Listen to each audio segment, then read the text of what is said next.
آج جس حوالے سے گفتگو کی جائے گی وہی ایمانیات کا حصہ ہے وَالْقَدْرِ خَيْرِهِ وَشَرِّهِ مِنَ اللَّهِ تَعَالَى کہ اچھی اور بری تقدیر یہ کس کی طرف سے ہے؟ اللہ تعالیٰ کی طرف سے ہے۔ شبہات کے فتنے اور ان کا علاج ان میں سے جو بنیادی ہے کہ تقدیر کے عقیدے پر شبہات بات یہ ہو رہی تھی کہ بہت ساری ایسی چیزیں ہیں۔ اب تقدیر کا آسان جملہ قسمت بھی سمجھ سکتے ہیں، کوئی ہاتھ دیکھ کے قسمت کو بتاتا ہے، کوئی مختلف طریقے سے قسمتوں کو بتاتے ہیں، کوئی نجومی کے پاس جاتا ہے بتاؤ میری قسمت کیا ہے، کیا لکھا ہے، کوئی کسی پیر کے پاس جاتا ہے اور یہ سمجھ کے کہ بتاؤ میری قسمت میں کیا لکھا ہے، حالانکہ بچپن میں یاد کر چکا وَالْقَدْرِ خَيْرِهِ وَشَرِّهِ مِنَ اللَّهِ تَعَالَى اچھی اور بری تقدیر یہ اللہ ہی کی طرف سے ہے۔ سب سے پہلے یہ سمجھیں گے کہ عقیدہ تقدیر ہے کیا، تقدیر کہتے کس کو ہیں؟ یاد رکھیے ہم سب کا ایمان ہے کہ اللہ جل شانہ کی ذات علیم ذات ہے، ہر چیز کو جاننے والی ہے۔ کیا فرمایا؟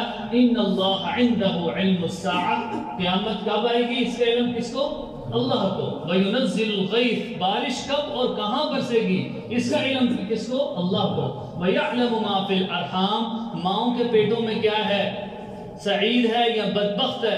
کوئی اعتراض کر سکتا ہے کہ ڈاکٹر تو بتا دیتے ہیں لڑکا یا لڑکی، مفسرین نے لکھا ہے اس سے مراد لڑکا لڑکی نہیں ہے، اس سے مراد یہ ہے وہ لڑکا لڑکی بتا دیں گے، لیکن یہ بدبخت ہے یا خوش نصیب ہے یہ نہیں بتا سکتے، یہ اللہ کے علم ہے۔ وَمَا تَدْرِي نَفْسٌ مَاذَا تَكْسِبُ غَدًا انسان کل کیا کمائے گا کچھ پتہ نہیں۔ وَمَا تَدْرِي نَفْسٌ بِأَيِّ أَرْضٍ تَمُوتُ زمین پر کس حصے میں اس کی موت واقع ہوگی اس کا علم بھی اللہ کو۔ تو جب یہ ہم مان چکے کہ اللہ ہی کی ذات علیم ذات ہے تو تقدیر کہتے ہیں کہ اللہ تعالیٰ نے اپنے علم محیط کے ذریعے سے جو کچھ آج تک ہو چکا اور جو ہو رہا ہے اور جو آئندہ ہوگا ان سب کو اللہ نے لوح محفوظ میں لکھ دیا ہے۔ لوح محفوظ میں اللہ نے یہ لکھ دیے ہے سب کچھ کہ انسان کیا کرے گا، کیا واقعہ پیش آئے گا۔ لیکن عزیزان محترم یہ بات ذہن میں رکھنا ضروری ہے کہ قرآن پاک کی آیت اِنَّا كُلَّ شَيْءٍ خَلَقْنَاهُ بِقَدَرٍ ہر چیز کو ہم نے تقدیر کے ساتھ پیدا کیا، اور جو آیت خطبے میں پڑھی لِتَعْلَمُوا أَنَّ اللَّهَ عَلَى كُلِّ شَيْءٍ قَدِيرٌ تم جان لو کہ اللہ تعالیٰ ہر چیز پر قادر ہیں، وَأَنَّ اللَّهَ قَدْ أَحَاطَ بِكُلِّ شَيْءٍ عِلْمًا اللہ کے علم نے ہر چیز کو گھیرا ہوا ہے۔ اب یہ بات سمجھنی چاہیے کہ اسلام میں چونکہ یہ بنیادی رکن ہے اور اللہ تعالیٰ کے علم محیط کے ذریعے سے انسان کا شر اور خیر لکھا ہوا ہے، تو عزیزان محترم پھر یہ بات آتی ہے کہ اللہ تعالیٰ نے لوح محفوظ میں جو لکھ دیا ہے وہ انسان کی تقدیر ہے۔ اللہ کو پتہ تھا اس انسان نے دنیا میں جا کر کفر اختیار کرنا ہے، اللہ کو علم پہلے سے ہی تھا، اللہ نے اس کا کفر لکھ دیا۔ اس میں دیکھیں دو باتیں سمجھنی ہیں۔ اعتراض اور سوال جو نوجوان یا کسی کے ذہن میں آتا ہے اس وقت آتا ہے وہ کہتے ہیں جب لکھا ہوا ہے تو ہم تو ویسے کر رہے ہیں۔ نہیں، یہ غلط بات، ہم نے جیسے کرنا تھا وہ اللہ نے لکھا ہوا ہے۔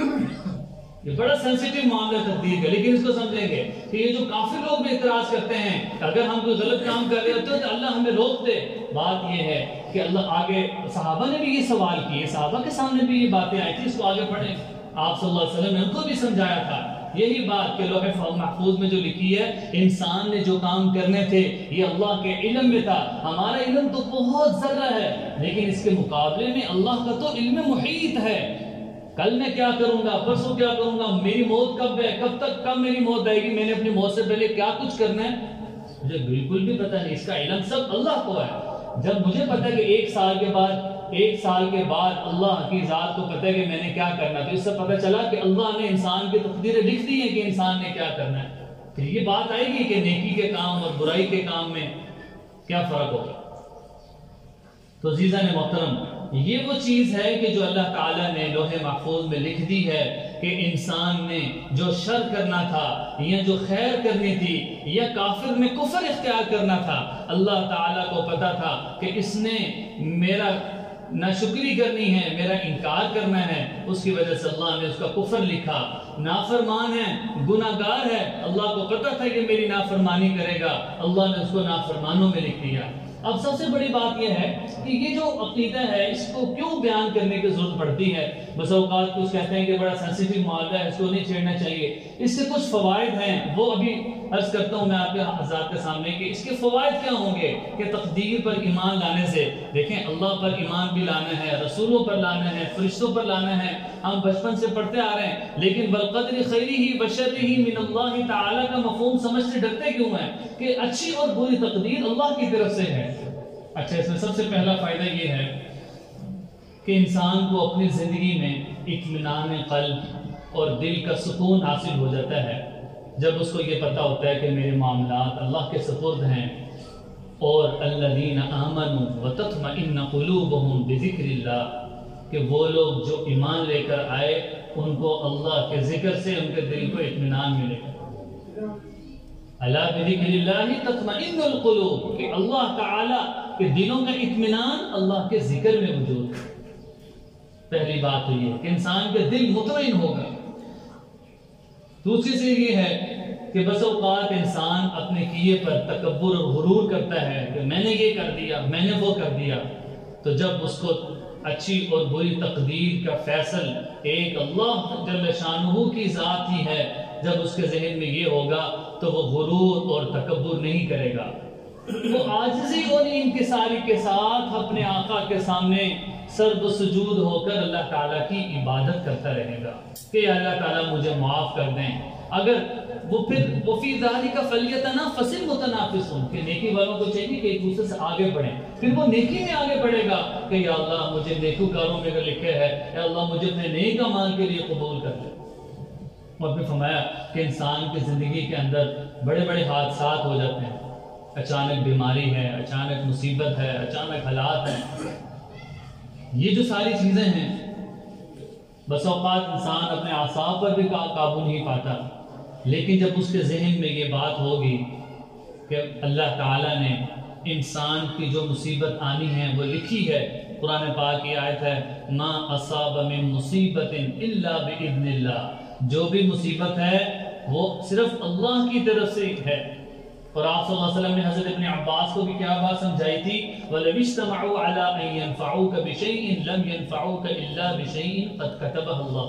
اے ابن عباس، اگر سارے کے سارے لوگ جمع ہو جائیں اس بات پر کہ وہ تمہیں نفع پہنچانا چاہیں، اللہ نہ چاہیں تو وہ تمہیں نفع نہیں پہنچاتا، اسی طرح اگر سارے کے سارے لوگ جمع ہو جائیں اس بات پر کہ وہ نقصان پہنچانا چاہیں، اللہ نہ چاہیں تو وہ تمہیں نقصان نہیں پہنچا سکتے۔ جب بندے کے دل میں یہ ہوگا کہ میرے نفع کا مالک بھی اللہ ہے، میرے نقصان کا مالک بھی اللہ ہے، تو جب اس کو نقصان ہوگا تو اس کے دل کو تسلی ہوگی، وہ بڑی سے بڑی مصیبت کو بھی مسکرا کر گزار دے گا، بڑے سے بڑے حالات کے باوجود بھی وہ اپنے آپ کو اپنے مالک کے حوالے کر دے گا کہ میرے سارے معاملے میرے مالک کے حوالے ہیں۔ اور اسی طرح اس کے بعد کیا ہے کہ خیر و شر پر ایمان لانے سے جتنے بھی مصائب ہیں یہ ان کو کوئی حیثیت نہیں دے گا، بلکہ اگر زندگی میں کوئی ناکامی آ جائے گی تو اس کو کامیابی میں بدلنے کی کوشش کرے گا، اگر نافرمانیوں کی طرف جا رہا ہے تو اللہ کے لیے نیک اعمال کرنے کی کوشش کرے گا۔ تو اسی طرح عزیزان محترم کہ یہی چیز ہے کہ بندے کے اندر غلطی کا احساس ہو، یہ غلطی کا احساس ہونا فرمائیے گی۔ اب گناہ کیا ہے؟ آپ صلی اللہ علیہ وسلم نے گناہ کی تعریف کیا بتائی تھی؟ گناہ وہ ہے جو تیرے دل میں کھٹکے، الاثم ما حاک فی صدرک وکرہت ان یطلع علیہ الناس۔ گناہ کس کو کہتے ہیں؟ جو تیرے دل میں کھٹکے، تمہیں پتہ ہے کہ میں گناہ کر رہا ہوں۔ میں کہ دوسری چیز کیا ہے کہ تم اس سے ڈرو کہ لوگوں کو یہ پتہ نہ چل جائے، یہ دونوں چیزیں گناہ ہیں۔ ایک یہ کہ خود اپنا دل مطمئن نہیں مان رہا، دوسرا یہ کہ ڈر رہا ہے کہ ایسا نہ ہو کسی کو پتہ چل جائے میرا، میں کہ جب یہ گناہ ہے تو اس سے اپنے آپ کو بچانا چاہیے۔ تو عزیزان محترم یہ ہم نے سمجھا کہ ہر چیز کو جو کچھ ہو چکا، جو ہو رہا، جو ہوگا، اللہ تعالیٰ نے پوری کائنات کو عدم سے وجود بخشا ہے۔ ان اللہ علیم بذات الصدور، اللہ تعالیٰ سینوں کے اندر چھپی ہوئی باتوں سے بھی واقف ہیں۔ ہر چیز اللہ کے علم محیط کا ذریعہ ہے کہ جتنی بھی چیزیں ہیں سب اللہ کے علم میں ہیں۔ لیکن اس کے باوجود عزیزان محترم، المیہ کیا ہے کہ تقدیر کو گناہوں پر دلیل بنایا جاتا ہے۔ اس کی مثال کیا ہے؟ کوئی نماز نہیں پڑھ رہا، اس کو پوچھا جائے تو وہ یہ کہے گا کہ جب میری قسمت میں ہوگا تو میں پڑھ لوں گا۔ روزے نہیں رکھ رہا، وہ کہے گا جب میرے مقدر میں ہوگا تو پڑھ لوں گا۔ تو عزیزان محترم، یہ وہ چیز ہے کہ یہ تقدیر کو دلیل بنا رہا ہے۔ اچھا، یہ تقدیر کو حجت اور دلیل بنانا یہ صرف جہالت پر مبنی ہے۔ یہ کوئی نہیں کہہ سکتا، آگے بات آئے گی، وہ آخر میں عرض کروں گا۔